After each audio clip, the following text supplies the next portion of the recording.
نحمده ونصلي على رسوله الكريم اما بعد فاعوذ باللہ من الشیطان الرجیم بسم اللہ الرحمن الرحیم۔ میرے عزیز محترم بھائیوں، بزرگوں، دوستوں، میری بہنوں، کہ اولاد کی تربیت کرنا والدین کی ذمہ داری ہے۔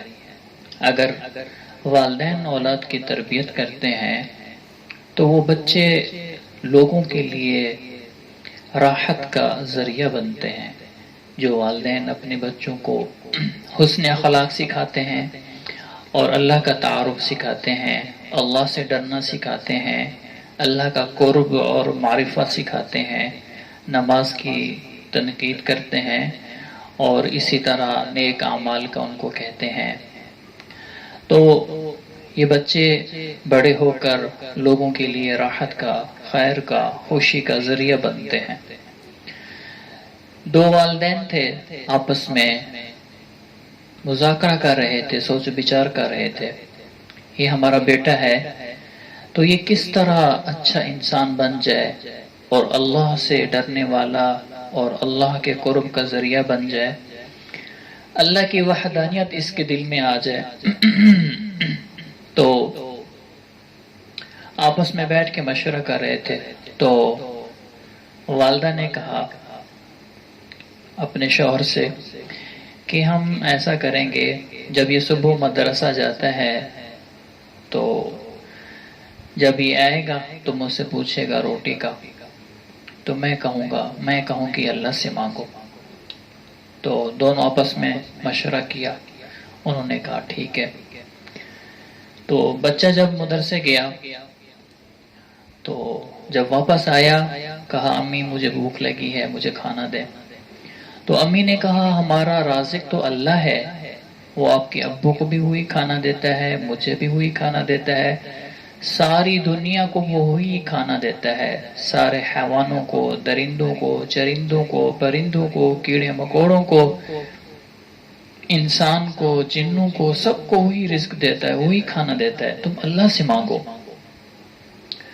تو اس بچے نے کہا امی میں کیسے مانگوں؟ کہا مصلی بچھاؤ، اللہ سے دعا کرو۔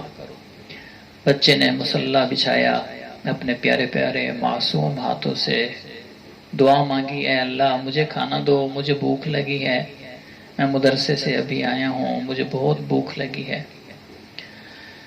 تو پھر پوچھا امی اب میں کیا کروں؟ امی نے کہا آپ کھانے کو تلاش کرو، کہیں نہ کہیں آ گیا ہوگا۔ بچے نے تلاش کیا ادھر ادھر، الماری میں جا کر دیکھا تو کھانا تو امی نے پہلے بنا رکھا تھا، تو اللہ کا شکر ادا کیا اور کھانا کھایا۔ اسی طرح پھر بچے کے دل میں محبت پیدا ہو گئی کہ اللہ ہمارا اتنا اچھا ہے، ہمیں کھانا کھلاتا ہے۔ ایک والدہ اپنے بچے کی تربیت کر رہی ہے تو وہ اللہ کے بارے میں باتیں سنتا، سوال کرتا، والدہ ان کی جواب دیتی تو بڑی خوش ہوتی۔ اسی طرح وقت گزرتا رہا۔ ایک دفعہ ایک تقریب ہوئی، اس تقریب کے اندر اس کی ماں رشتہ داروں کے گھر چلی گئی، بچہ مدرسہ چلا گیا، اور ماں تو پہلے کھانا بنا کے الماری کے اندر رکھ دیتی تھی تاکہ میرے بچے کا ذہن یہ بنے اس کو کھلانے والا اللہ ہے، تاکہ اس کو اللہ کا قرب ملے، اللہ کی معرفت ملے۔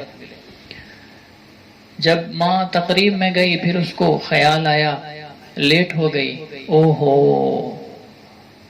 آج تو میں کھانا بنا کر نہیں آئی، میرا بچہ مدرسہ سے آیا ہوگا، اب کیا بنے گا؟ چادر برقع پہنا وہاں سے چلی، روتے ہوئی آ رہی ہے، اوہو اے اللہ اب کیا بنے گا، ابھی راز فاش ہو جائے گا اور میرے بچے کا بھی دل ٹوٹ جائے گا، وہ کہے گا امی آپ مجھ سے جھوٹ بولتی تھی۔ تو رو رہی تھی، راستے میں آ رہی تھی، گھر آئی، جب گھر پہنچی دیکھا بچہ سو رہا ہے، کھانا بنایا الماری میں رکھا، بچے کو بوسہ دیا، پیار کیا، بچہ جاگ گیا۔ تو کہا بیٹا آپ کو تو آج بہت بھوک لگی ہوگی اور آپ کھانا تو آج اللہ سے کھانا نہیں مانگا آپ نے؟ تو بچہ اٹھ کر بیٹھ گیا، حشاش بشاش، خوش و خرم، چہرے پر تازگی۔ تو کہا نہیں امی میں آپ آئی نہیں تھی، میں گھر آیا، مصلی بچھایا اور اللہ سے دعا کی، اور پھر میں نے کھانا جا کر ڈھونڈا اور جا کر الماری میں پڑا تھا، میں نے کھا لیا۔ اور جو کھانا آج مزیدار تھا، اتنا لذیذ تھا، اتنا لذیذ تھا، اتنا لذیذ اور اتنا مزیدار تھا، اس سے پہلے میں نے لذیذ اور مزیدار کھانا نہیں کھایا تھا، کیونکہ وہ اللہ کی طرف سے آیا تھا، جنت سے آیا تھا، تو مزیدار اور لذیذ کیسے نہ ہوتا۔ تو ماں رونے لگ گئی اور گلے لگایا، چوما اور پیار کیا۔ تو یہ ماں کی تربیت تھی۔ یہی شخص پھر کیا بنا؟ یہ خواجہ قطب الدین بختیار کاکی رحمہ اللہ تعالی بنا۔ یہ لاکھوں کی تعداد میں ان کے مریدین تھے، اور حتیٰ کہ مغل بادشاہ، ان کے بادشاہ بھی ان کے مرید تھے۔